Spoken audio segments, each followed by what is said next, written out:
Boost Mobile made a phone. It's the Boost Celero 5G smartphone, and this might be one of the most affordable 5G smartphones on the market because it retails for just $280 new, and there is a special sale going on right now where you can pick this guy up for just $140. So in this video, I'll tell you everything you need to know about the Boost Celero 5G, what's included in the box, what some of the key specifications are, and if you should consider picking this device up. First, Celero is actually derived from the Latin word for speed, and I think Boost is going for that because it's one of their most affordable 5G devices, so trying to give high speed to a wider range of people. This is the device itself. I actually did already open it up and set it up and test it out. But either way, when you get it new, it'll come all nice and plastic wrapped. You're getting your Boost Celero 5G. Of course, you have a power adapter here. I think this is a 5-watt power adapter, so it's an AC charger. It's got a regular USB port on it for charging your device.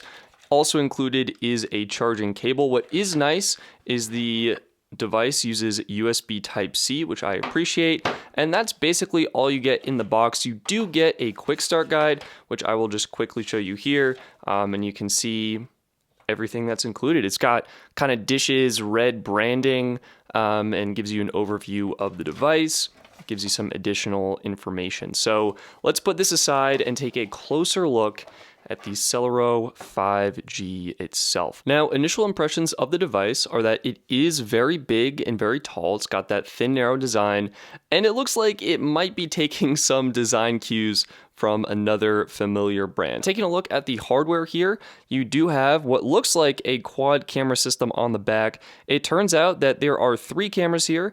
The top one is going to be your 16 megapixel wide angle shooter. That's your regular one. The bottom is going to be a 5 megapixel ultra wide camera. In the top right hand corner here, we have a 2 megapixel depth sensor, which I believe is just used for capturing depth data. And on the bottom right, we have a flash. And then there is actually a 4th camera. It's this one right here. It is an 8 megapixel selfie camera. And taking a look at the front of the device, and here we have a 6.52 inch display. This is 720p, coming in at 720 pixels by 1600 pixels. It is quite big though. It honestly looks okay. And when you first set up the phone, it's great. You just have a few default apps from Google here, which is to be expected. You go home, you can swipe over, get your Google shelf of news, which I really like. And I think the immediate thing you could notice is the off-axis viewing angles of this display. It is going to be a much more affordable panel, bright and a little bit clearer when you're looking at it straight on.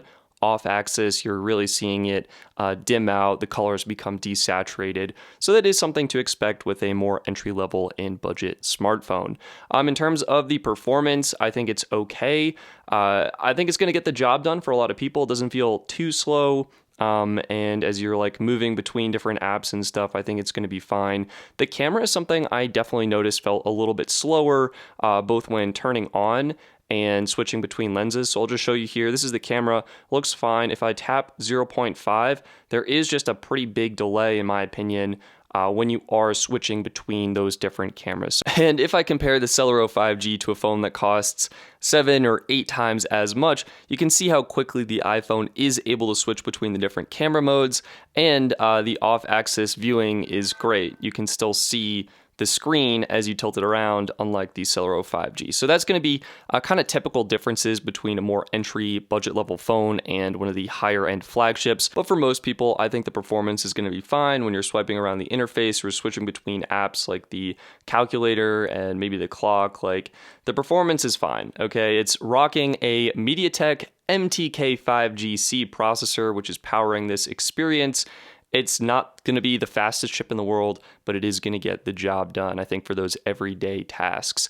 Now, one thing I want to mention for an audience that's interested in cellular compatibility or the antenna bands. So this is, again, using the MediaTek MTK 5G-C processor, and this is actually going to support bands N66, N71, N25, and N41, which enables really fast speeds on T-Mobile's mid-band 5G network. Let's do a 5G speed test. We are connected, as you can see in the status bar, to the 5G network, and this is the T-Mobile 5G network as of right now. And I think we should just run this test and see what kind of performance we can get. I am in an N41 coverage area, so wow, look at that. We're actually getting 500, almost 600 megabits per second down on this Boost Celero 5G device. I mean, that is outstanding for a $140 phone. And here, as the speed test finished up, you can see we got 593 megabits per second down and 42.2 megabits per second up. Outstanding performance. And in terms of some of the other specs here, you get 64 gigs of built-in storage. You can expand this with an SD card, and you get 4 gigs of RAM. In terms of the actual design, it's mostly a plastic design here. On the right-hand side, we have a power button with a built-in fingerprint reader, which is pretty nice. One thing I will say is it is recessed in there, and I actually don't really like that too much. It's actually kind of hard to hit.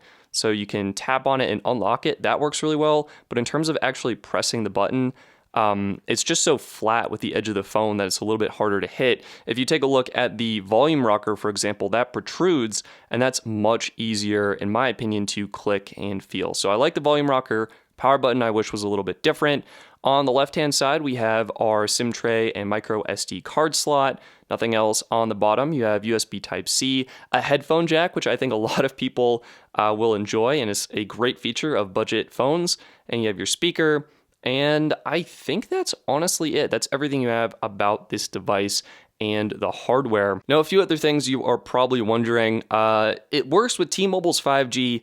Does it work with Dish's 5G? Because, of course, Boost is owned by Dish. Now, funny enough, this device, as it stands right now, will not work on Dish's 5G bands. So I think what's going to happen is Dish is going to release a new version of the Celero 5G once their network is live, and they need to implement new 5G bands. The other question I have is, this device does work with T-Mobile, and you're getting great T-Mobile performance with the mid-band 5G, but how is it going to work on AT&T's network? Because my understanding is Dish actually signed an agreement with AT&T, and my guess is they will likely phase away from the T-Mobile network. I don't have the answer for that, but that is something to consider. Now, there is one huge downside to getting a budget phone and the Boost Celero 5G, and it's when you actually activate your service. So when you first set the phone up, like this, looks beautiful, clean, no bloatware, nothing like that. Just pay attention to that.